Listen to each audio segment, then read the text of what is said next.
Welcome to Lost Culture, the one-stop destination for everything pop culture. My name is Astøn, and I'll be your host for today's episode of Lost Movie News. So, before we get started, make sure you like, comment, subscribe, share so your friends can see. And as always, let's jump to our first story of the day. As Disney continues to adapt their cartoons into live-action films, our first story is going to be Christopher Robin. So, Christopher Robin, if you don't know, it's kind of like the Pooh Bear story, the Pooh Bear franchise. Christopher Robin is the boy that is actually in the series. So Christopher Robin is actually going to get a rewrite from Tom McCarthy. It's not actually a bad thing. Most films do get rewrites, so you get the first draft, second draft, third draft until they get what they want. So McCarthy is going to go on. He's previously known for writing Spotlight, which he actually got a award for. Going on from there, this story is actually going to be a little bit different from the Christopher Robin that we're used to. He's not going to be in the 100-acre woods. He's actually going to be an adult who's trying to find the balance between work and family. And when he starts to get stressed out, that's when Pooh Bear shows up, who actually needs help finding his friends. So it's definitely a variant from the one that we are used, from the Pooh Bear that we're used to. But I love to see how it is. It's kind of like a I don't want to say Ted. Yeah, kind of like a family-friendly Ted. It's definitely how the kind of vibe I'm getting from it, and I love to see how this turns out because I actually not the biggest Pooh. I don't really mind Pooh Bear. I've always been a big Tigger fan, so I love to see how they actually interact.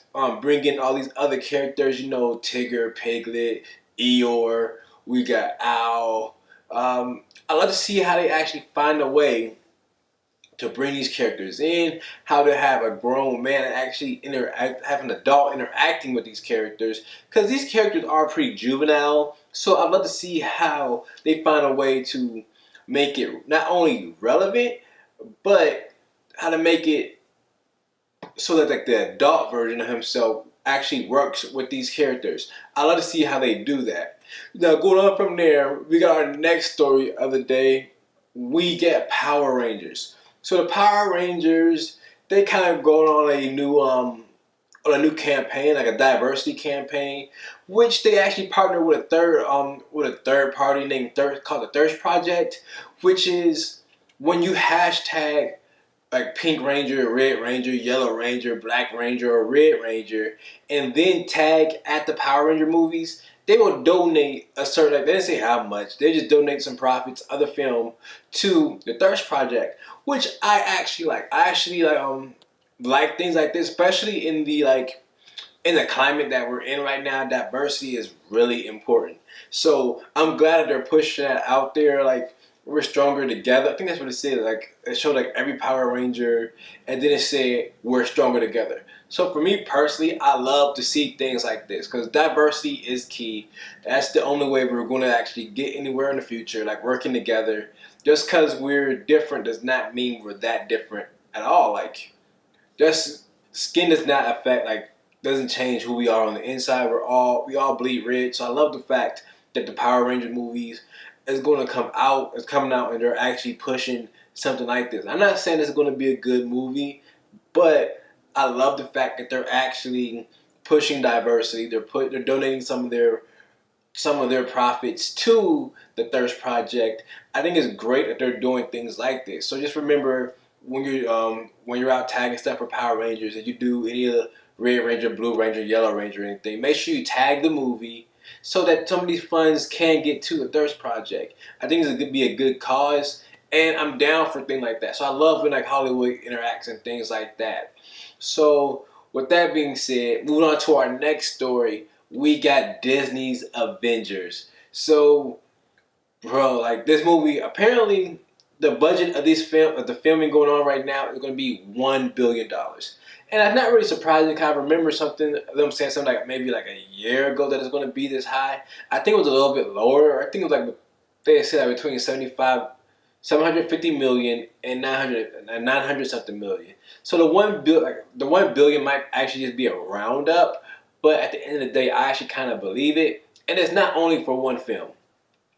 So it's not just for one film. It's going to be for in Avengers Infinity Wars, and then for Avengers 4, because they're shooting these films back to back right now.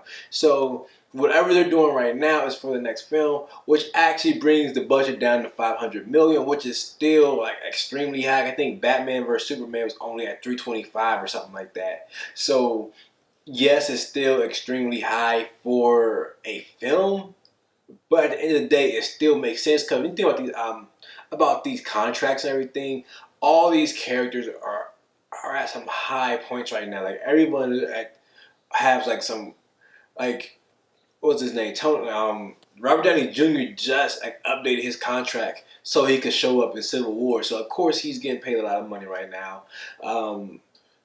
All these characters, especially the veteran actors, they're getting paid an obscene amount to show up in these films. So it makes sense that this is going to be $1 billion film as of right now. I think they're doing like 9 months of shooting also, and honestly, that was the way to make it cheaper. So if they would have cut these films up, it would have been even more expensive to shoot this film. So I don't even want to know how much these films would have cost if they weren't shot together. It might have been truly like 500 million a piece if they would have like shot them apart. Because I'm pretty sure it's not really a true $1 billion budget. I'm pretty sure it's probably just rounded up. If I remember correctly, I think they were saying like around 750 between 900 million. So I don't think it's truly a $1 billion budget. I do think they're rounding up, but at the same time, this is still an obscene amount of money to put out into one film, and not knowing what kind of, well, they know what kind of returns they're going to get. They're definitely going to get their money back. They're probably going to get $1 billion from each movie. So there's they're like between toys, merchandising, they're definitely going to make 2-3 times that amount of money from these films. Like there's no way Avengers 1 isn't going to make $1 billion, and then not Avengers 1, but Avengers 3 is not going to make $1 billion, and Avengers 4 is not going to make. They're both going to make $1 billion, and then you got all the merchandise that goes with it. These films are going to make their money back hand over fist. So it's not an issue of making money back. Disney's not worried about that. It's just the fact this seems like a pretty high price tag for a film. Like I'm hoping Hollywood kind of gets away from these inflated like budgets, because we see like some of the smaller films are starting to do a lot of money. Like Get Out, I think was on a 4.5 million budget. Even though it is horror, let's remember that these horror films can easily make their money back with these lower budgets. We see Blumhouse do it every year. I'm just hoping like Hollywood gets back to the deflated, because we seen what Deadpool had like a 50 million, and it still like made money hand over fist. So there's no problem. There's no issue making the budgets back. I think they need to just will it back in, and I think that's kind of the problem that's plaguing Gambit right now. I think Gambit was supposed to be like $100-something million movie, or a couple $100 million movie, and then they saw Deadpool's success and they realized, why are we paying this much money for a Gambit movie who people weren't really asking for? And how many Gambit stories have we seen when Gambit is out on his own? I don't remember one like solo Gambit story from like the X-Men stories. I know I'm probably going to get killed in the comments for that, but I really don't remember too many standalone Gambit stories. I've always seen Gambit doing things with other people. I remember even when he went back to New Orleans for like the little Thieves story, I remember Rogue came back with him. So maybe they're going to have other characters in the film with him, but as of right now, I'm hoping Hollywood gets away from these inflated budgets, just so we can start getting good films. Like we're always got good films, just so they can not worry less about money and more just about making good films. That's be like what I'm hoping on. So opening this week, which also is going to be our next story also. So our opening this week is going to be Logan. So Logan is the next series into the Wolverine series, which is going to be kind of like the X-Men, Wolverine Origins series. So we have Wolverine Origins, we have the Wolverine, and now we have Logan. And Logan's taking place in dystopian like future. We're at a point where all the mutants are basically dying out. We see only a few left. We see an aging Professor X who's suffering from Alzheimer's. We got a Logan who's suffering from aging. His abilities just aren't what they used to be. And then we see he's actually ran into a younger version of himself, which is actually a younger version of himself, like a clone of him. Her name is X-23. We see her claws vary to a degree, from Logan's. We see she has 2 in the hand, 1 in the foot.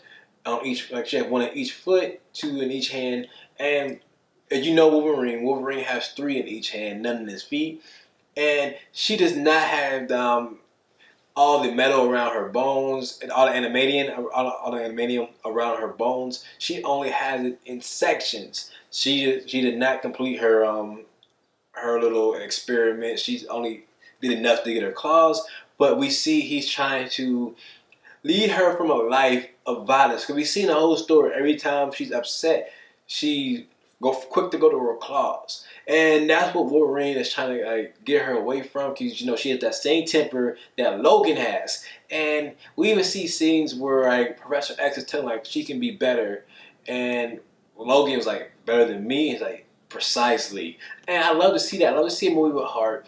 Apparently, this is everyone said this is the best Wolverine yet. This is Hugh Jackman's send off, as well as Patrick Stewart. He announced that he's retiring after this film from Professor X. So I'm definitely going to go out and check this film. I think everyone should go check out this film. This film is actually projected to do about $80 million this weekend. So this is definitely going to be #1 in the box office. We can call it now, #1 in the box office. I can't wait to see how this turns out. Going on to our actual next story, still going to be Logan. We see Mangold is actually on Twitter. He's interacting with fans. Some of the fans are asking for, a fan directly asked them, can we get a black and white version? And with Mangold replied, I'm working on it. So as of late, the only film we know that successfully did a black and white version would be Mad Max Fury Road. Well, it wasn't a true black and white. It was more of a black and chrome. But I think this film can actually work from it. When we seen that black and white still, I actually enjoyed it. I love seeing the black and white still for Logan. When we see he's in the yard with the claws out, we see this the moonlight shooting through the trees. I think it was a beautiful picture. I would love to see how it goes into a full film, and how it adapts to a full film of just black and white.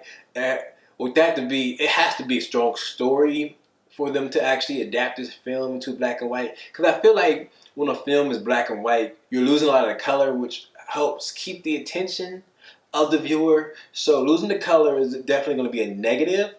But I feel like if the story is strong enough, the action is good enough, and these characters are already beloved, so just with a strong enough story and the action and everything, I feel like they would still be able to pull the attention of the audience. So I don't worry too much about Logan doing a black and white version. It definitely won't be a full scale rollout. It's probably just going to be a couple of special theaters. It's actually probably going to be after the film it's actually done with its theatrical run. Probably come back for a weekend with a black and white version, one day only or something like that. And I believe it will work. I definitely believe it will work if the movie is good. The movie has to be good for this black and white version to actually work. It won't come out at the same time, but it definitely will come out if the movie does well around maybe it was a week before a DVD release or anything. We'll see a black and white version of Logan, and they'll probably put it on the Blu-ray special edition for everyone. Now, moving on to that story, we have our Justice League, our buy or sale section. So our first story for buy or sale is going to be Justice League. Zack Snyder, not really Justice League, it's actually going to be Aquaman. So Zack Snyder actually released some test footage from Aquaman. So our first test footage, we get to see Jason Momoa actually in the water. We've seen Jason Momoa in the Justice League trailers where he's actually on the land. We see he actually throws Bruce Wayne against a wall. We see he actually has the waves rising. I don't know if he's coming out of the water, about to go back into the water for that view. But we see in this test footage, he's actually under the water. We see Jason Momoa swimming. And I actually do love this footage. I love the look of Atlantis, and going on from there, we see someone's actually sitting on the throne. Now, if you know anything about Aquaman, you know he's actually the king of Atlantis. He actually doesn't even return until his father dies. So there's no way that his father, not his father, but the king of Atlantis it didn't even return until the King of Atlantis dies. So with that being said, there's only one Earth person that can be on the throne, and that would be Ocean Master. And actually, when you look close enough in this footage, it actually looks like Ocean Master to a degree. So I think this is definitely going to be him. It's not the best footage. We see they're talking in it for a couple of seconds, but this footage actually looks really good. I love the motion, like the body motion of Jason Momoa in this film.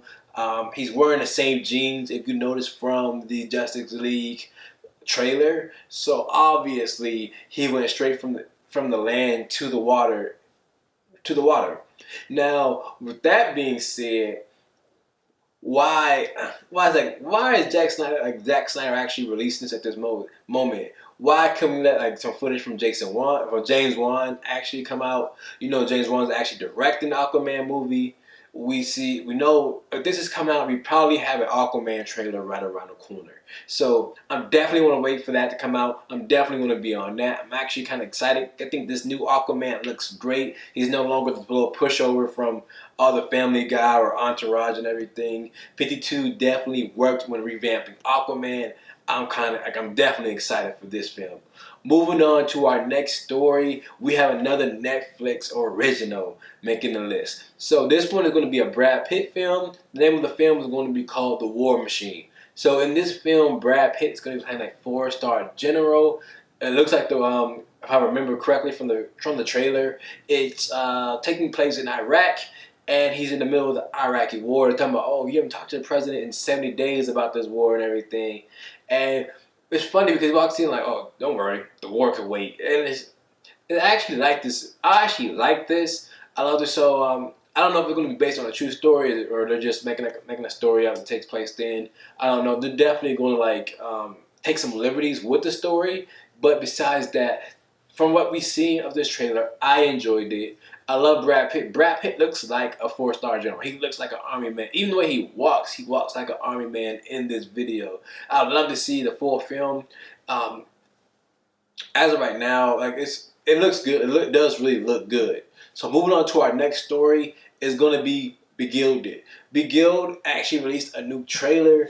I talked about this film the other day. We had some new pictures that came out, and now we're actually getting a full-blown trailer. Sofia Coppola is actually going to be the director of this film, and it's going to be starring Colin Farrell, Kristen Dunst. We got Elle Fanning in here, and we see the soldiers wounded.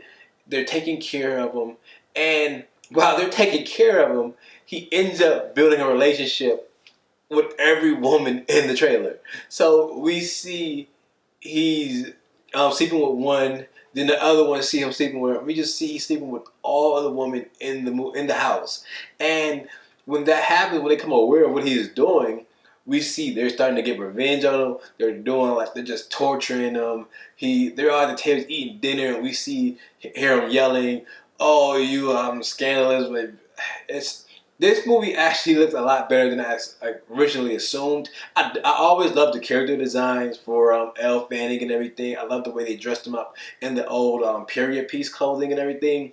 I've always loved that, but seeing this trailer is taking it to a whole nother level for me, and I enjoyed it. I love seeing it. I can't wait for this film to hit theaters. I'm definitely going to check it out. Moving on to our final story of the day, we have another Pirates of the Caribbean. So, if you know, as you seen the last time I talked about the Pirates of the Caribbean posters, I sold them all. I think I sold them all except for one.